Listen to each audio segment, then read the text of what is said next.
example is a bit frowned upon debate, but I think my school's a bit illustrative here. Because we had discipline policies that had to do with kids waiting in bushes, but also kids who stood on the roof of my school and tried to commit suicide. We had kids at my school that didn't speak English and came from Sri Lanka and were in year 8 at the age of 21. We had kids who were doing year 4 maths in year 7 and had to be dealt with in that way. I don't think there's any textbook you can ever find in any university that can ever deal with every different scenario you can face in a school and first deal with that. The only way you got the best education that every student in every area was to tailor that, was to recognise that every student had unique context and unique circumstances around that, to recognise that every school had factors around the socio-economic status of that area, the cultural makeup of that area, the crime rates, the parental involvement, the image of that area in the media, that all changed the way in which that school needed to be taught and the way the students were integrated with their education. No university ever education can ever properly keep up with that, and that's why we have to prioritise a local approach, an approach that maximises the experience of the teachers. So in setup today, what do we think this looks like? Obviously everyone goes to university and has a baseline stuff of these studies that they then take to an education, to a school, they build upon that, they tailor it, they learn from it, and they develop in that respect. We think this, and that's just like literally every other job where you get university education is out of date in a year, you have $100,000 HEC debt, and then you get better out of later on. We think what this looks like in practice is teachers, principals, PNCs, community leaders, cultural elders, getting together and developing a discipline plan to ensure that students are receptive to that. It's about getting together and figuring out how do we best teach these kids who don't want to go to school in the first place in a lot of Indigenous communities, for those who've seen testing teachers with the old debaters in it. It's also about things like looking at how extracurriculars work into this scenario and how best we teach through those things. We're obviously not talking about what's in the curriculum today. That's set by the government. Obviously, bad teachers will be bad on both sides. Our step today has benefits for teachers that are your average teachers trying to learn and get better, and for your best teachers trying to achieve the best things for those people there. I'm going to bring you one big argument today with lots of subpoints.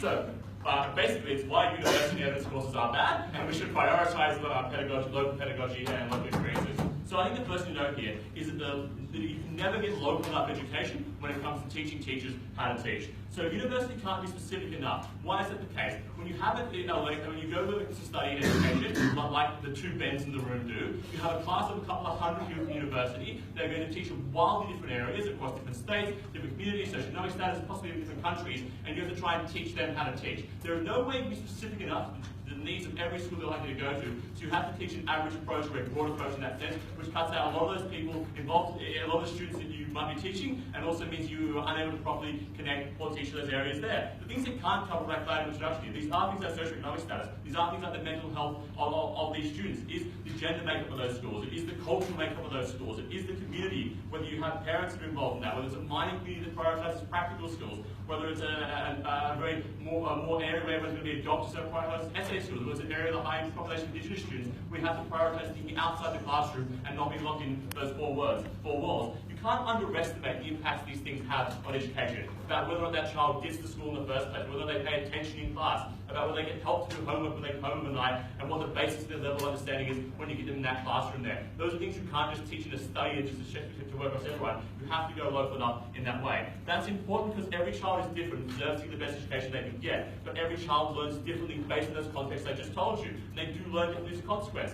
So it's far easier for you to cater for these differences when you sit down in the staff meeting in January and plan around the specific culture needs of your community. When you start to plan around how you have extracurriculars that are based around the culture of that area to engage different cultures in that community and to engage parents in that who maybe disconnected from education there. When you look at migrant areas, for example, that language status and how we teach them access to how they understand history in their place in Australian culture. It's about, particularly in low SES communities, about how we tailor that to ensure that they're the ones that they're getting the education level that is appropriate for them. Evidence-based things will tell you the university is great, you should be aspiring to go to university and study your life away like that. That doesn't work for a lot of these students here who barely get to school. Getting to school is the first challenge. And learning what the days of the week are is the challenge. Being able to do basic math. That is a challenge these schools faces. They should be relying on education policies that tell the year 8 person should be learning how to do algebra, and they can't have that in the first place.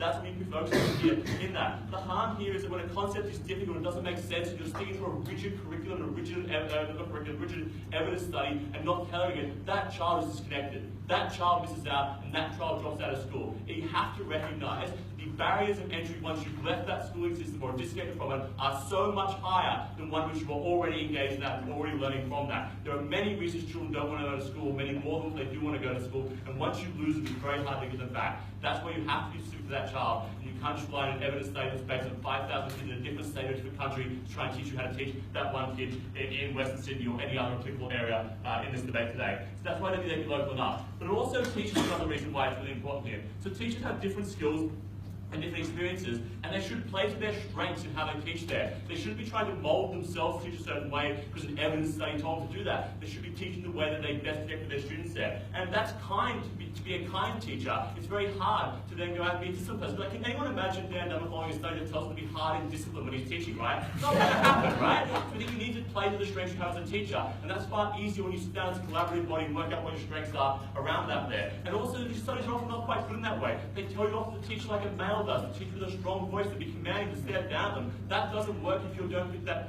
casual image of the tall, strong man and so forth. That's really hard there. It also discourages their sharing of ideas and experiences, because why would you seek the experience and wisdom of the senior teacher when that teacher is old and hasn't been taught the latest study you have? You need to prioritise that because they're the ones that have that and can advise you there in that way. So it's worse for teachers. But on evidence in the studies themselves, it is not.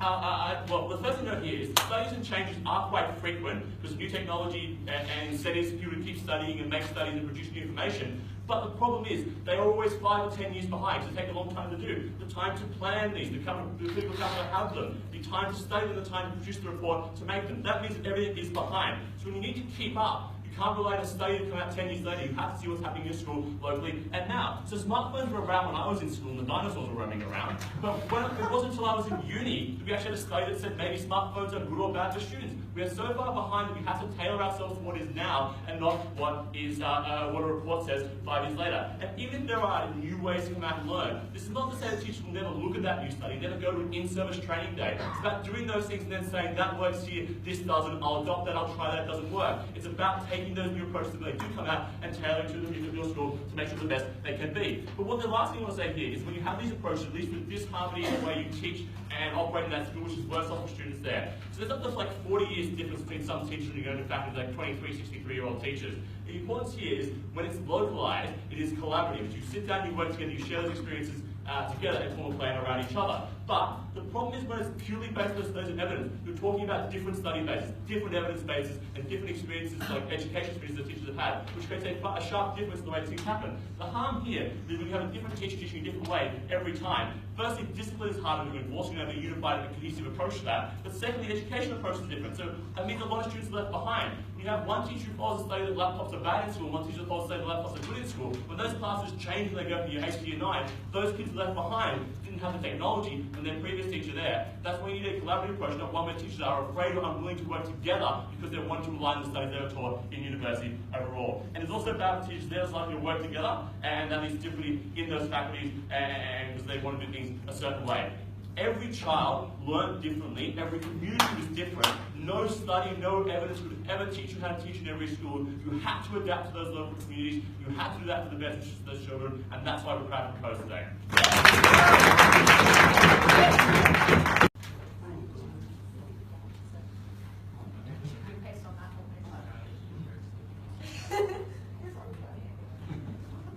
This policy does not require teachers to discount things like socioeconomic status.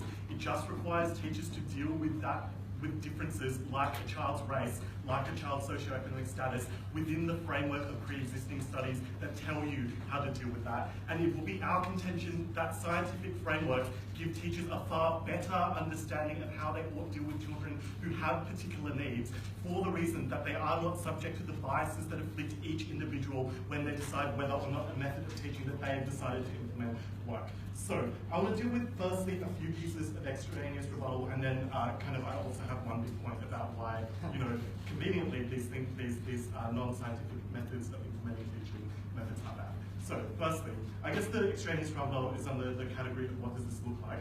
But firstly, as I've alluded to in my introduction, a lot of Rob's harms are contingent on the notion that the teachers will not account for things like socioeconomic status at all, which is untrue, for the reason that it is disproportionately likely for this disadvantaged children will be the subject of scientific studies because, for instance, that is where the academic research interest is most prevalent, for the reason that that is a more pressing social issue than how we ought to implement, educate white GBS boys, and for the reason that for instance, there's far more funding for research from government grants and things like that, so we'll combat socioeconomic disadvantage. The second thing to note is that a lot of Rob's case is premised on the idea that university studies do not take into account the myriad of personal circumstances that individual school curriculum might do.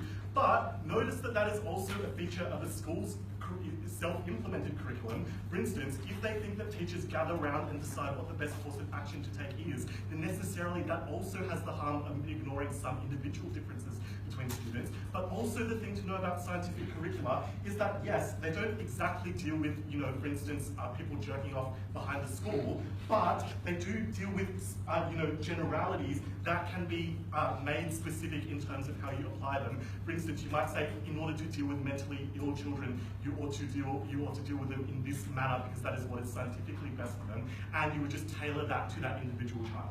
Yeah. The final thing to note in the extraneous rebuttal is this idea that schools will be left behind. Yes, it is true that maybe there is a time lag. We do not think that that is the case given the factors that I pointed to earlier, which suggest that these studies are becoming increasingly prevalent. But even if that is a reason for schools to do what the affirmative team says they should do and figure out what the best method to do in the interim is. But once there is a scientific study, they ought to default to methods such as the ones that are prescribed in those studies. And also, this thing about the teachers would teach differently between each class. Either that is also a feature of your case where each teacher decides what they think works best for them, which is the premise of the argument that you should play to your strengths, or it is the case that their case would also be uniform. So that doesn't really make sense. So I want to deal with, firstly, actually a non-contingent principle argument about why there should be equality in teaching methods, and then secondly, why individuals are conducting scientific evaluations for themselves. Firstly, why should we not allow teachers to use different methods and prescribe scientific ones? Two reasons. First, it is morally unjustifiable that teachers tell you to, for instance, adopt behaviours that you are then punished on when you, for instance, transfer schools or when you transfer years. And that is for the reason that, for instance, if one teacher decides that talking in a class is acceptable, and then you are subject, as when you move from year 1 to year 2, you talk in class and are subject to discipline, then that is a harm that that teacher has forced upon you, and given the degree of power that teachers hold over their students, we do not think that is morally unjustifiable, which means we think that there should be a uniform code to, prevent circumstances in which children are unduly punished for things they have no control over. And secondly, it is simply for the reason that teachers have lots of power over students. They decide that, for instance, the values that students have and things like that, and that means that there should be some degree of uniformity in order to guarantee that kind of kids are guaranteed the equal level of education. And notably, that is non-contingent for the reason that even if it is true that means that some students get a lower level of education, it is at least possible for the education system to give all students the same leg up and ignore things like socioeconomic circumstances. So, secondly, why are individuals bad at conducting evaluations? Note that the affirmative team's policy is really just asking individual teachers to conduct the same scientific experiments for themselves, which is bad for a number of reasons. Firstly, it's subject to an enormous number of confirmation biases. Firstly, for the reason that you connect different individual circumstances of students without any actual necessary correlation between the way you teach them and the way in which the results that you get. For instance, you might say there are 2 Asian kids in my class, I teach them in this way, and the result happens to be the same, but that is not scientifically a correlation, and you cannot guarantee that that actually has benefit of that child. Secondly, you're only most likely to remember the most memorable pieces of data, for instance, large increases in grades or large decreases in grades, as opposed to the what is more likely to be common, which is the incremental changes you might not notice until it's too late.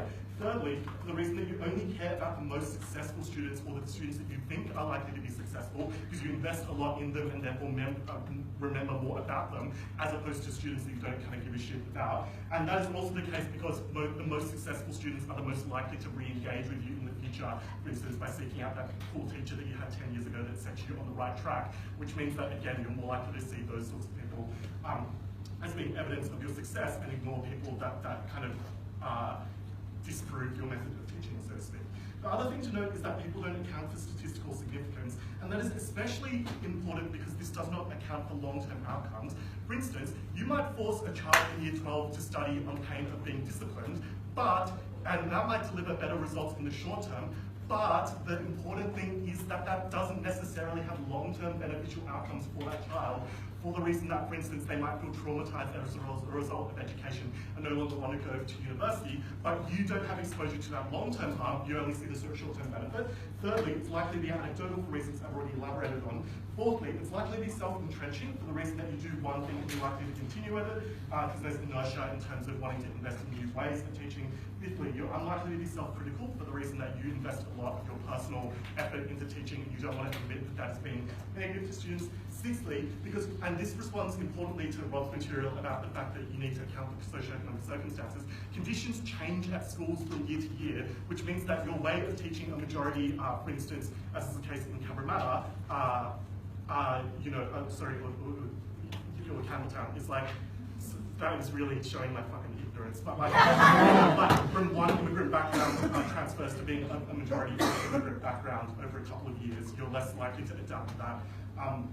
The other things to say are you likely have low expectations of students, which means that, for instance, the expectation that you have or the metric for success is likely to be artificially lowered as opposed to scientific studies. And the other things to note, the final thing to note is that often things are difficult to implement. So for instance, counterintuitively, mixing classes instead of doing academic streaming might result in lower grades in the short term, but you're a lot likely to factor in long-term outcomes like the fact that that might improve all students. You for reasons that I've already elaborated, only focus on the ones that you care about because they're more likely to be successful. Compare that to evidence-based approaches. Firstly, there is way more data, and that data is interpreted by people who understand it, which means they're able to take the things that are of statistical significance and proven scientifically to work and use that to teach students. Secondly, it's likely to be dispassionate, which means that it kind of avoids the harms that I talked about earlier. And thirdly, as opposed to individual experiences of teaching that cannot be challenged because they're personal and independent and individual to you, it is far easier to scrutinize scientific studies and show where they do not work by comparing the way in which they've been implemented in classrooms after the data is released. Which means that at the end of this speech, it is really, really bad to rely on individual judgment to teach disadvantaged children. We oppose.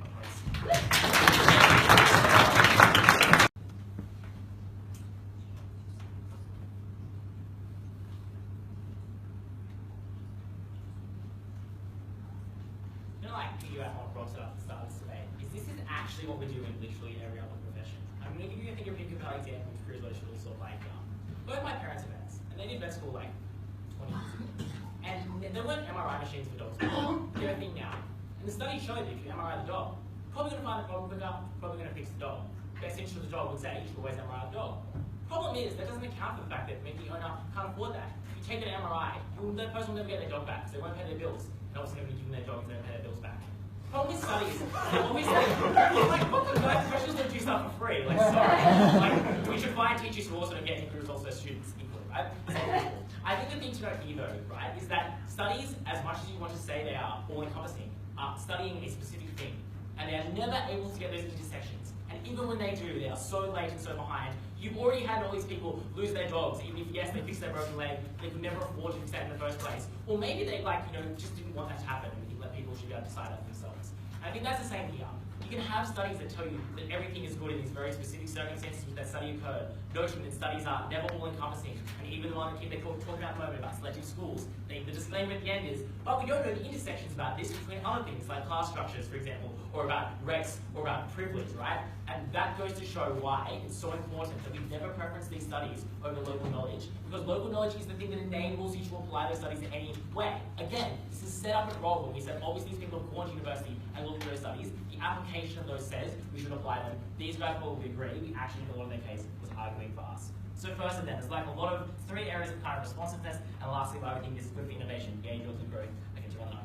Alright, firstly on this principle stuff, they said there's a principle, non-contingent, blah, blah, blah. You don't want kids to have inconsistent learning. Right, yes, that's exactly what we stand for. By your approach, teachers would have learned, if they had gone to uni and done teaching 40 years ago, that caning was an acceptable way to discipline students. And under your approach, where they followed those studies, probably would have only learned very recently that maybe that was something that was bad, we shouldn't do it. Whereas under our side, when we collaboratively learn it, they see those harms in those children, and they listen and actively include new teachers who have seen maybe that this wasn't the best thing, have read those alternative studies, who've gone to different institutions, and therefore have had different university experiences, that have said, hey, maybe this isn't best, have actually been encouraged to have that discussion and have that collaboration, which you don't get when they're told to default to what they learn in university, because that's probably what's best, because the lecturers knew best, and the uni learned best. Which means things like corporal punishment being used in schools were probably something which would have appropriate a lot later, because again, we go to the time studies, and that was obviously a huge harm. We think if you wanted uniformity, the way you got that was by collaboration and discussion, which was facilitated only when you prioritise that local knowledge and that sharing, and not when you allowed and forced teachers to preference things which they had individually, which was those university experiences. So we think if that was the principle I want to stand behind, we do it better. The next thing they say is that, oh, there's this tension. We want teachers to work together, but also play to their strengths. Like, yes, you can have both, because, like, for example, we envision how this works is there's obviously some kind of structure in the school, and when a new teacher starts there, they have a meeting with stakeholders who identify in Rob's speech, and they say, oh yes, this is how you do this. I'm not sure if that's going to work for me. And they just think something happens earlier, it happens in interviews, so the teachers don't think they're going to be able to function in a specific school. They don't work there, which we think is maybe a benefit, right? They don't think they're going to be able to do their job effectively. They don't work at those schools in the first place, which is probably a benefit for everyone involved. I think when you have those kind of discussions earlier about the way teachers are likely to be able to implement those policies and be able to play those strengths and work with other teachers and the community, they're likely to probably not end up in schools they're not going to be effective at, but at the point at which they can be effective, they can hone those skills. So we actually thought that was totally within our scope of that.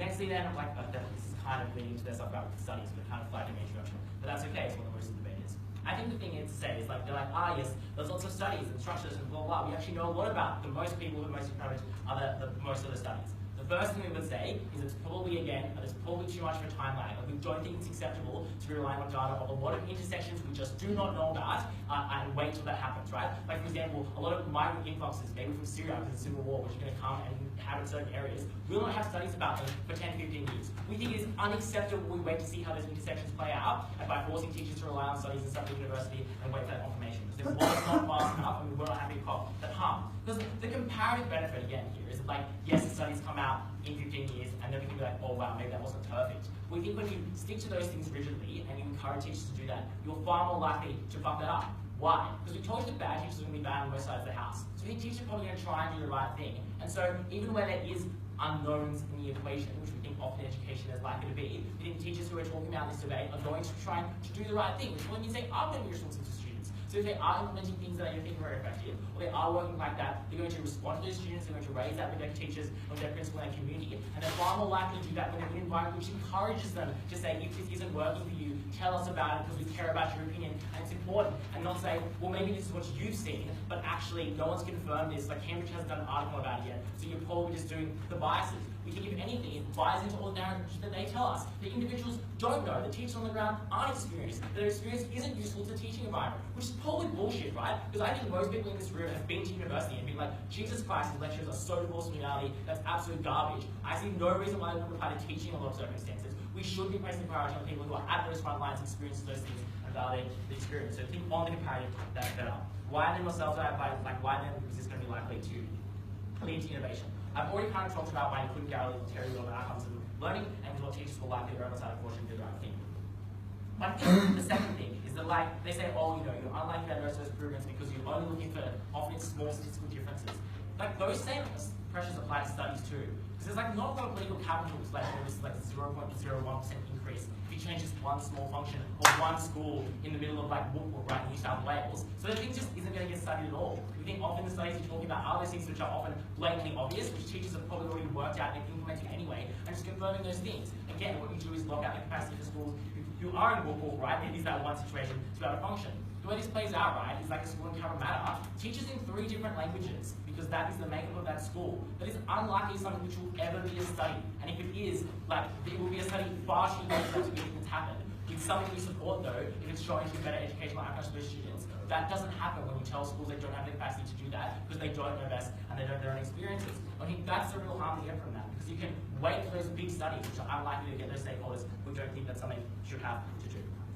Alright then, yeah, so that's pretty much the generalizing information. Because studies don't cover everything. I think to the point in which they do, they're likely to cover it in certain ways, which like to make certain people money. And if you want to talk about privileged people, again, it'll be the most popular rich people who get that access, right? Like, it's super fun to ship on the selective high schools because it's fun, we can poke fun, and that's why we study those things. We think those kind of really minute intersections are things which are A, hardest to study, so you're less likely to capital do that, and B, are also just more likely to be less common, which falls into the arguments that Rob told you. I think at that point then, schools are actually the places where this innovation is going to happen, and we should encourage that for the reason I told you earlier. There's probably situations where the teachers are investing in that education, they do want to be better, they do probably do that correctly. And at that point, we think you shouldn't tell schools there is a norm against them trying new things or exploring new practices and responding to those, which is what you do when you say the only thing you care about is university. Oh my god, it's like 7:30, but I think I run out of sayings. They're so unresponsive. I think at the end of this, I think just be breaking down. A lot of the stuff that these guys were saying was like what we stood for, right? Which is saying that you should start with your base level of knowing about studies and apply them in the way which is your local knowledge. That is our case, and we think these guys do much more to prove why we shouldn't do things like catering individuals, like the Cabramatta example, or like teaching people that maybe, even if it's financially savvy to make everyone go to the train to university, that might be appropriate in some localities, and that's why I'm proud to work. Opposition have argued tonight on a woeful straw man. Their crafting of our case is teachers go do their education degree and then literally just stop thinking, which I think is just bizarre. Obviously studies still get, like, teachers would still refer to studies that come out after they have graduated that is literally part of the topic. It was unfair of the opposition to say, oh, you'd learned something in like 1975 and then just never move on from there.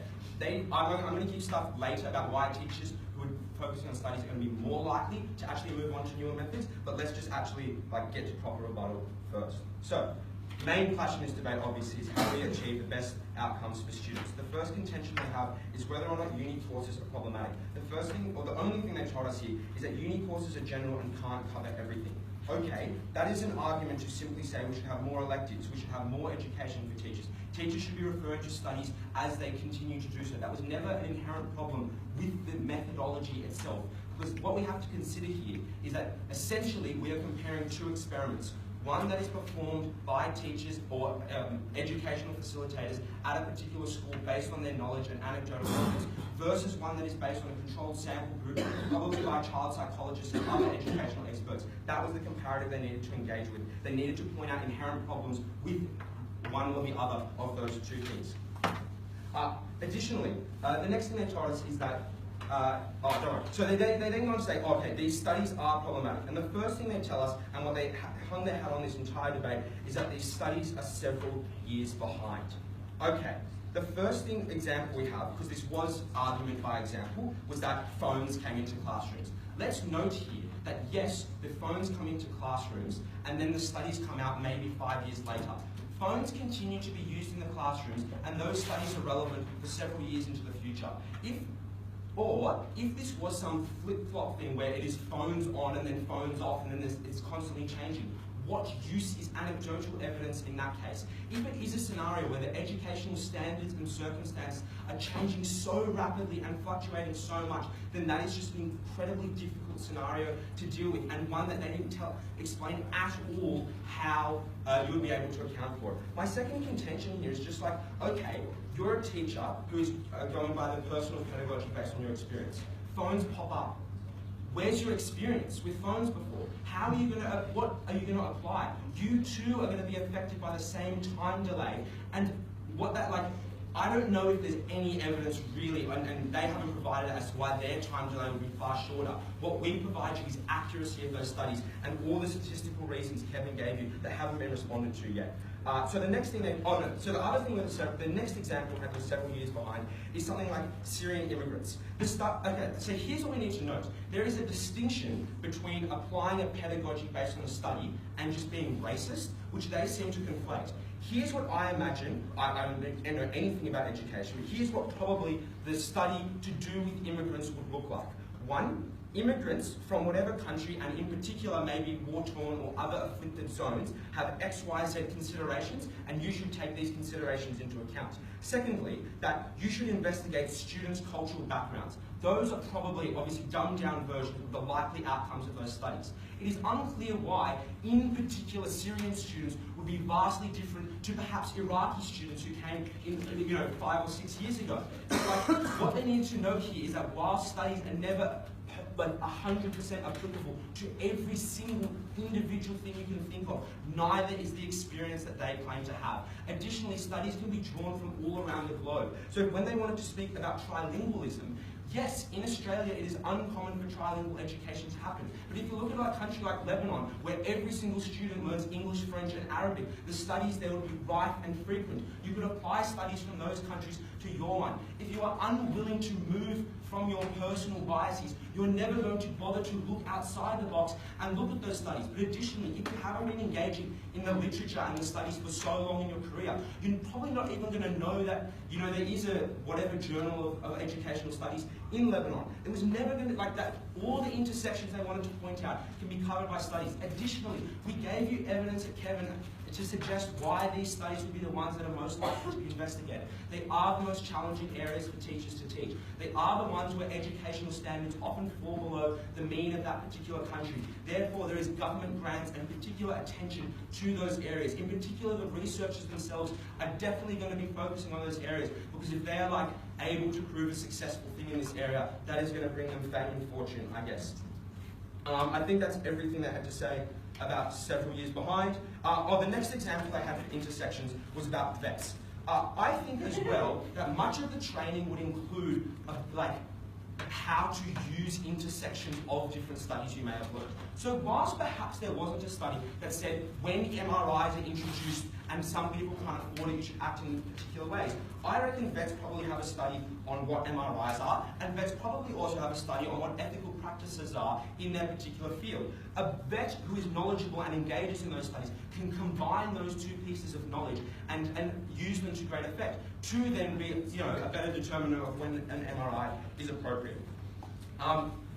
So the next thing to note here is just to whip some of the stuff that Kevin pointed out that hasn't been responded to yet. In particular, these are the comparative differences between a study, an experiment based on evidence in a controlled environment versus the one they want to speak about. Because all of their stuff is dependent upon the local knowledge actually working. It is no use applying things to intersections if you're just going to be wrong. So here are the things, just quickly repeating, that Kevin had. 1, these studies account for statistical significance. Anyone who's done a psychology course here would know that they pump you full of statistic stuff. Because whilst the study might show that, mean scores or whatever metric you're using goes from 50 to 55, yes, that is an increase, but is it a statistically significant increase? Because there is in any case a probability that that could be a random increase in that particular study.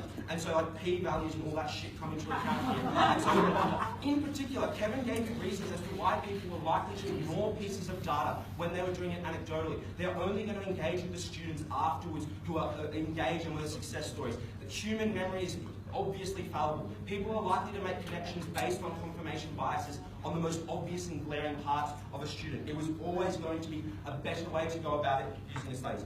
Finally, and I think this is the bit where we just go streams ahead, is which side encourages teachers to keep on developing, to keep on learning, to change with the times. I think here's the key difference. On their side, it is the individual teachers and schools who have devised the pedagogy of that school.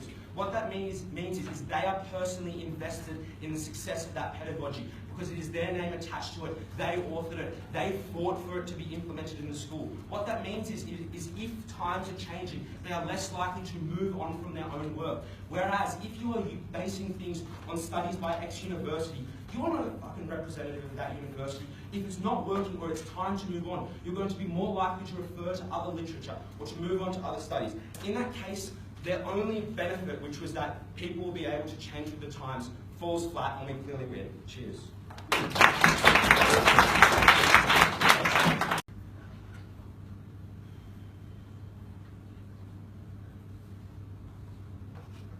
So if university evidence told teachers not to be funny, I think B would be completely limited. Because I just honestly think that we just could not listen to a fucking word he said if he didn't have the good gags to back it up. If evidence told you that as a teacher you should try and be funny, I think no one would listen to Ben Hewitt because everyone would just think he's really lame because his jokes are really lame. This individualism of teachers, right, is something that has not been engaged with by the negative team and came out at first affirmative. But I actually think that is particularly important in this debate. But it's also just like emphatic of a wider issue that it's impossible for evidence to cover every single person and every single experience. And so we think you're limiting education in the process of what the negative team is supporting. 3 things in this speech. Firstly, on uniformity, which is the principle, quote unquote, of the negative team. Secondly, on individualism in specific cases. And lastly, on innovation. So firstly, on uniformity, which was the principle. They said it wasn't contingent.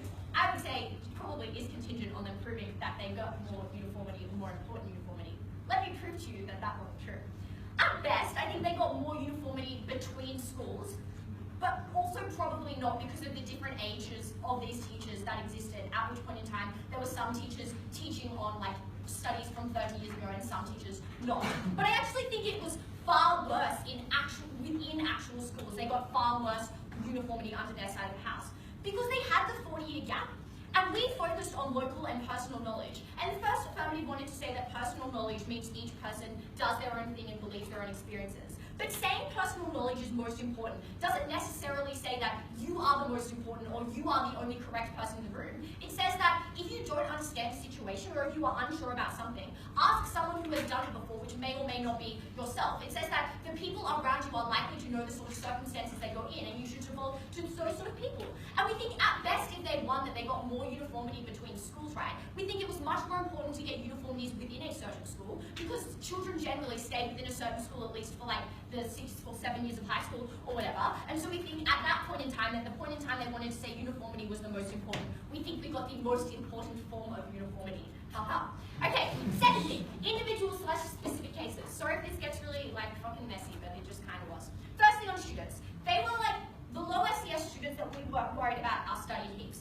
Firstly, there's so many variables that any sort of study actually just cannot cover. Which is to say, just because you study someone who is low SES, it is very dependent on the amount of low SES students in that particular class, the way in which that crosses over with the type of races or language backgrounds that come into that particular class, the amount of males and females, and the type of teacher that is teaching them. That is something that means that even if they have lots of low SES studies, right, they weren't able to deal with all of the different variables that actually just made a massive difference. Because, like, everyone's been in a classroom where you have one dick kid, right, that just won't shut the fuck up. That one dick kid makes a massive difference to the way in which that class functions, and so we just think studies weren't good enough. But secondly, like, we just think that studies are quite incapable of, like, actually telling you how you should perform these type of things. Because when you're in a particularly stressful situation, even if a study can tell you that low SES people receive best the type of thing that's presented in this type of way, we think that is particularly different when you try and implement it, which is why we should then refer to the fact, as I pointed out to you before, that Beige is funny and Ben Hewitt is not, and they should vary their styles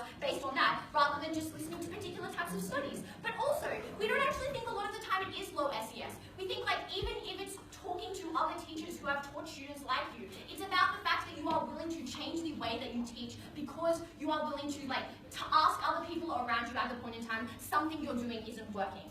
Next, on teachers, which are probably the most important things. The first thing that comes out from the first negative speaker is that, teachers can't do this well, these sorts of studies. Firstly, a lot of the reasons they gave are, just that teachers are bad. For example, they can't remember small pieces of data. It's also a reason they can't remember small pieces of data given to them at university 7 years ago.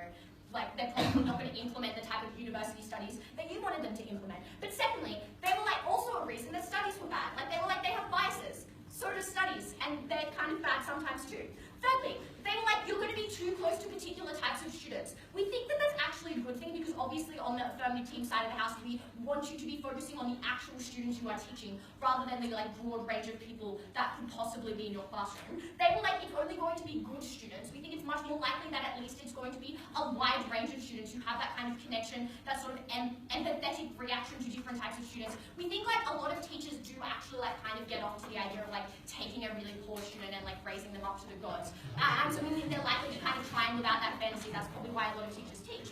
The next thing they want to say is that teachers won't just stop learning. We just think that this was uncomparative. We think when you learn how you should be teaching students at university, and then you go to a school and it's not working, and teachers around you are telling you, oh yeah, that doesn't work at this particular type of school because X, Y, and Z, the thing that they didn't realize on the comparative was on the outside of the house we said you change at that point in time, you listen to that other teacher's personal experience and the local knowledge that they have. Onto their side of the house, they're the ones that are saying, no, just keep going with the fucking study that isn't working for you. That is the thing that you should always be to, that was the comparative that they had to stand behind. Also, they were like, who's going to get teachers to move forward with the times more? I just think a lot of the mechanisms that Second gave to you were actually just reasons for us, right? Like, they were like, you're really invested in the results of the school. That's probably a pretty good reason that you will try even harder to get better results for the school, which means you will keep up with the times and move forward in the ways in which the school needs for you to actually be getting those good results. I think that those were mechanisms that actually fell in our favour. But also, they just never responded to the reasons that we gave you that teachers are all different, as I alluded to in my introduction, at which point in time it was just particularly important that they did use their own personal experience about how students reacted to them themselves rather than studies to judge how they should be teaching their students. Because even if it was true that low SES students, as shown by a study, reacted best to a cranky teacher, if you couldn't pull off that crankiness because you were Dan Dumber, it probably didn't matter, and we think that it was much more important that you played to your strengths. The next thing was about time and the need to keep up. Like, this was just really uncomparative. They're like, when phones are new, the teacher also won't know what to do. That's probably true for like maybe a semester at best. But we actually told you at first how these studies often take 5 years, often take 2 years to get the political capital. Like, that was obviously just a different amount of time frame, right? We actually thought there was a harm there, and that was completely uncomparative. The last thing to say here was just about innovation from Dimi, which didn't get any response, but I actually think it's really important. It's just that like these studies are not likely to be performed at the point in time that they only represent like the tiniest minority of people, maybe not the most interested minority of people, maybe they're not even the outliers in society that these guys wanted to say these studies often focused on. We needed a school to do it. That was the random school in Cabramatta that taught in 3 different languages because they were able to like implement it, and that in and of itself was the study to see that it was going to work. And obviously that school itself is more likely to do it at the point in time that we're emphasizing these things, such as local knowledge and such as personal experience. And we thought this was particularly important because we did think that like education should be driven by what students needed at that current point in time, whether or not it was the changes in technology or whether or not it was just like, I don't know, children are weird these days, so I don't really know what they want. But like, they want something that's probably different to what we want going to school 5 years ago. We should probably listen to that thing. We're more likely to do it when schools themselves are almost like in and of themselves conducting those studies rather than just having it at the highest level. At the end of this, these guys were just wholly uncomparative about what they stood for. They had to stand for teachers just continuously referring back to their textbook, even at the point in time it wasn't working. Even at the point in time teachers around them were saying, this actually doesn't work in this particular circumstance. But also they had to stand for teachers teaching in styles that just weren't comfortable to them, and no matter if the student was being taught in the objectively best way, was never going to work for that particular teacher. Never proud of to propose. Even the best of teachers can fool ourselves that our pedagogies are effective and seek out evidence that confirms that, when actually maybe committees of much larger groups of people looking at much larger groups of bodies of evidence can make a better decision. 3 actual questions in this speech. Firstly, is there important information that the studies are missing and that teachers are then going to act on? Secondly, are teachers capable of collecting and processing information to make their own pedagogies? And thirdly, can they be accountable if we let them do that? So firstly on information. Dimi told us a nice story about his parents being vets and how they don't recommend MRIs to people who are in rags and can't afford them. That's a lovely story, but it's not relevant to the debate for the reason that Elhindi tells you, which is that we're not saying teachers should be robots, that when a kid comes up to them and is crying, they say, oh fuck, I'm going to get out my book here. What's going on at home, mate? I've got a questionnaire for you. Obviously, when there are outliers or situations that go against the trend or that require immediate attention, they're able to deal with that. What we're saying is that their philosophy of, in general, how to deal with students, according to certain categories, ought not be invented on the spot by them. And their only justification for why they should do this relies on a seriously anti-science suspicion about how cases are conducted, like how scientific studies are conducted, right? They were like, they offer blanket solutions, they don't collect data on different types of students, they presume that all teachers have the same style of teaching, which is just ridiculous in an era of modern science, right? Because studies are able to isolate individual, it's not getting funny, so it's a bit awkward now, but studies are able to isolate individual characteristics of students, such as their migrant status, and suggest things that work and don't work with those individual types of students. Obviously broad categories, but nonetheless valuable. Secondly, we told you that most research research actually occurs in these areas of disadvantage and of specificity because it's the most interesting and it's where the problems in education lie. But thirdly, and I think this might be new, that this research will actually improve if everyone starts using the evidence rather than going off on their own, so we can get those specific studies that look at every intersection of that student's identity and assess what the teacher is capable of doing and then guide them in their actions. Their responses were like, universities are incapable of teaching teachers how to deal with like all contingencies. We told you firstly that you can take electives that are relevant to that rural Indigenous school, or you can take electives that are relevant to that school that has immigrants if you think you're likely to want to work in those areas. But then secondly, that these individuals having graduated are often required to take ongoing education that's specific to those areas. So for example, this isn't about education, but my mother works in public, was a GP, and she has to take modules whenever she starts treating people that belong to a different specific cultural group. Shout outs to Wendy Thornthwaite, my mum. But the next thing they told us, her last name was McCulloch, and then you would have known it was my mum, but she's a the last thing they told us was that conditions change rapidly, whereas studies only come out every 5 to 10 years. So the scientific approach can't account for like the Syrian refugee crisis and all the kids are suddenly speaking Arabic. We told you that teachers tend to have very long careers in which they get set in their ways, so the things that seem to work for them in their initial years of teaching kind of get baked in the cake. So for example, when I studied education when I studied at school in the 2000s, most of my teachers seemed to have crystallized their perception of what teaching was in the 60s, which meant that when phones came out, they weren't like kid dudes who were like, yeah, you can go on your phone in class if you're using Safari to research something. They just freaked the fuck out and banned them, which wasn't productive for my learning. We would rather they had waited a few years and then read the study and then acted on that. We think at best the affirmative team here has demonstrated that in some situations, teachers should trust their intuitions. When forming pedagogies and general practices of punishing students, we think they ought not. Why is that? Teachers are incapable of processing information and forming their own pedagogies. Question 2. The first thing here that we told you is that their teachers work on extremely small sample sizes, which is problematic. So, for example, I could spank 30 kids in succession and all of them would become astronauts. That does not mean that those kids are astronauts as a result of my spanking, and were I to take that intuition and run with it, being a statistically illiterate teacher, that would be bad. Secondly, and this is a broad one, it's difficult to track what does and doesn't work, even for the best of teachers. So people have confirmation biases, where if they entered the profession thinking that all Indigenous kids are rowdy and need a firm hand, they're only going to remember the instances in which that firm hand was needed or effective. But also, people are more likely to track the long-term performance of kids that they like, which are going to be the better students and the ones that they invest more resources in, who are going to do better into the future.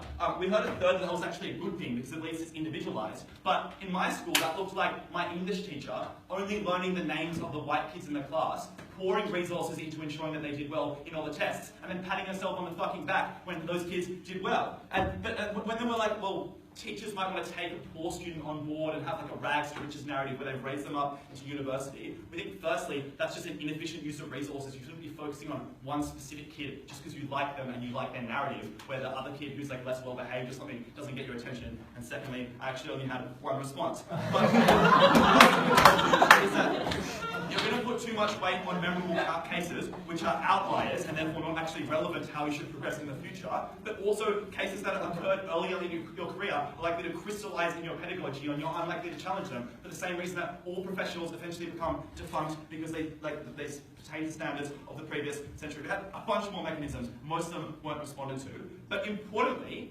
teachers are unlikely to check these biases and realize that they're doing the wrong thing for a couple of reasons. Firstly, because admitting that your pedagogy is flawed is admitting that you are flawed, which is hard to do to yourself and hard to do to your peers, as opposed to admitting that you weren't capable of, you fucked up a little bit on doing the pedagogy that was assigned for the whole school. But secondly, teachers are just not very humble people. There's a lot of evidence of that in the people in this room, but it's also structurally true, right? Because when you spend so much time around children who are infantile in their intelligence, it's easy to think that you are supremely intelligent. Going at the whiteboard, writing out your CV, when maybe you could be a little bit humbler and look at the evidence that other people have collected. They told us quickly that teachers forget studies. That shouldn't actually be a debate-winning line, because you learn them in university and then you immediately apply them in your first year of teaching, and then they get baked in the cake in terms of your approach to teaching such that you don't forget them. Thirdly, and finally, on accountability. We told you that when schools and teachers commit themselves to externally established norms of pedagogy and behaviour management, they are accountable to those standards in a way that they aren't when you just thought it up in your head. We think teachers are likely to do a couple of insane things in relation to their own pedagogies. Firstly, they're likely to be lazy and do the Sleeping Lions, Tim Jackson approach to education. But secondly, they're likely to get their personal values involved in the punishment process. We think this is principally wrong, because in the schoolyard, the teacher is the judge, jury, and executioner of what is right and wrong actions to take in relation to peers. Don't cut me off, I want to finish my point.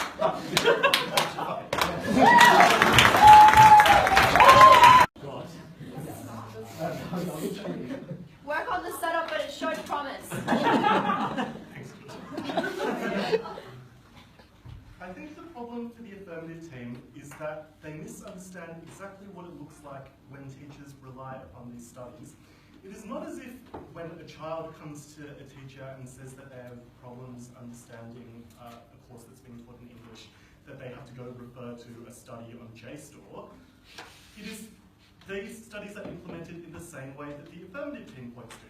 They're implemented when the school as a whole comes together and decides upon the pedagogy that they will implement. It comes together when teachers, yes, still talk to one another, but they use these studies as a reference point instead of their own personal experiences. And that is why a lot of the affirmative team's material, which were glib responses about the ways in which teachers might forget about what they read at university, do not apply in this debate, for the reason that there are other mechanisms by which they're introduced into teaching. The first thing I want to talk about is why teachers are bad at taking into account individual circumstances. The first reason to think this is the case is the one that in fact all of these are ones that we gave you in the first negative speaker speech this team did not adequately address. And the best claim that the negative team makes is that, well, in some cases there are rags to riches stories, but that is just an example of the confirmation bias that we talked about in the first negative speaker speech, where teachers are disproportionately likely to invest in certain students and see that as evidence of their success. But there's also things like the fact that teachers don't understand statistical significance and don't like admitting flaws in their own teaching methods, and perhaps most importantly, they're not accountable because individual teaching methods are individualized and personal and therefore can't be interrogated as easily as scientific studies, which are subject to third-party review. The affirmative team's suggestion then is to say, well, even in the circumstance that these teachers might be imperfect, you ought to prioritise their personal experiences over things at uni because you can't account for individual circumstances. But our response is to combat this material, firstly, by showing that most circumstances are generalisable and there is sufficient literature about people with certain generalisable backgrounds, like being a migrant or being a woman, for instance, that are applicable to most situations in schools. And secondly, that where there are gaps, that is an argument for the teacher filling in their intuition and then subsequently referring to material after when it is being released or when they're able to, and they don't have to be an automaton and insist on charging a person that cannot afford an MRI for their dog for full fee. And the final thing to note is on the affirmative's material about prescription, it is less likely that studies will be prescriptive because they do not require teachers be automatons and follow the letter of the law. They similarly contain considerations of individual circumstances, but at worst for our team, that is an argument for the fact that teachers ought to do their jobs and overlook personal difficulties and do what is in the best interest of the children. The final and perhaps the best claim that the affirmative team makes is that changing demographics mean that students get left behind. Firstly, as I have already alluded to, most forms of intersectionality can be covered by pre-existing studies. There might not be studies about teaching 3 different languages in Canberra, as Dimi said, but there are studies about the fact that teaching in different languages is good for children, which is applicable. And secondly, it's unclear why the affirmative is also not subject to this time delay, and it's also not clear why schools can account for these intersectionalities, given that there are only likely to be 1 or 2 students of a certain intersectional background within that school.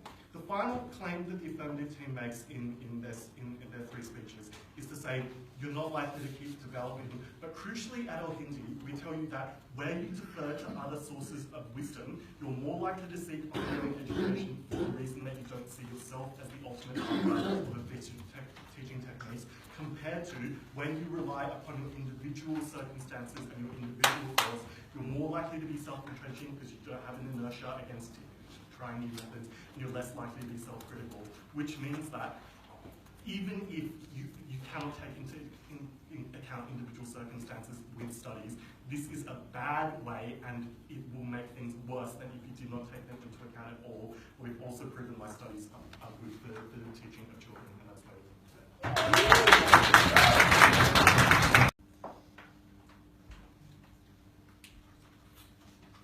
This was a case of an ever-shrinking negative today. So Kevin at first, it was all personal experience is bad, it must be studies because they get specific data, and they get studies on every type of culture and has specific value. At James, the case shifted to be generic level studies on culture, and then be up to you how you base that generic culture to the culture in your school. At Marcus, you got to the point where you use your personal history and experiences to deal with when a kid comes up to you and says they have a problem, and you don't look back to the university case for the studies that you learned there. And then with Kevin number 2, we got our case basically, when his introduction was that teachers would get together, they'd pick a study or a plan, they'd work out what works best for their school, and decide it that way. All that was missing was a community leader and like some saying jokes from the teachers. He had our case basically. So I reckon by the time they've got that small, it's basically just our version of the case. So I reckon that bodes well for the affirmative thing. So, did evidence and studies have a value? Yes, they did. I think Kevin first gave some good reasons why studies can be a good thing, and I think the third Marcus gave some horror stories.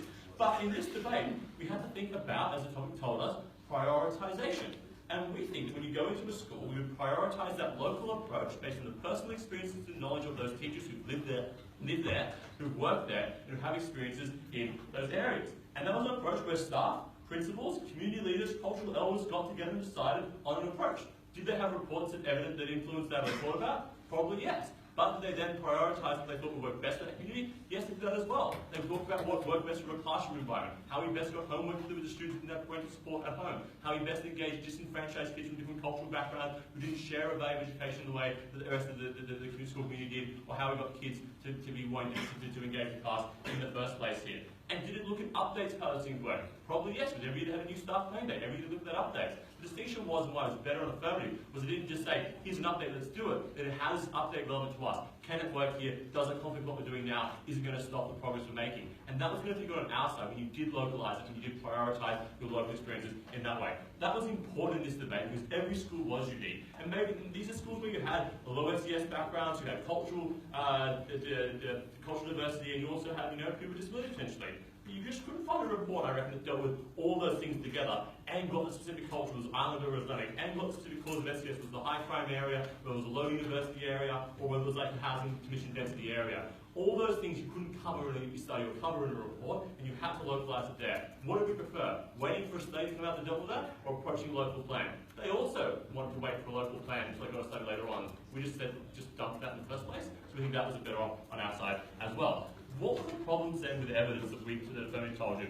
I think the first big one was there was lots of it, and it was often delayed, and things were skipped or missed.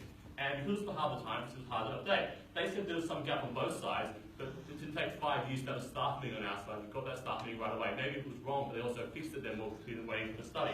Kevin said, alright, but also the big thing here about evidence problems, that James identifies again for us after Dimi and I gave it to you, was that there is a generic level here, because you can see that there are broad studies of here's how you teach immigrants in general, make it specific to your type of immigrant. That was important here because it was the affirmative case. You didn't know how to teach different communities, different cultures. You did the sensible thing. You engaged local elders in that community and developed a local engagement plan for them. Whether that was teaching things in the local community centre or the local religious building or whatever, you developed a plan to go with a local approach. A study couldn't tell you how to teach kids in those areas because that study wasn't from that area. And they said it can't be generic, you can't wait, it has to be, teachers are bad because they might be racist or bad. The bad teachers are on both sides, they have to be comparative in today's debate. That wasn't it. They then said teachers are bad because they're doing mini science experiments. So, if there are flaws in both teachers doing it and flaws in both the generic policies doing it, what did we prefer and what would we preference? We would preference the knowledge of teachers who've been there for 30 years, who've lived and worked in that community, who know the families, know the leaders, know the school students, and know what works best for those students. That's what we prioritise today, and that's something that we get there.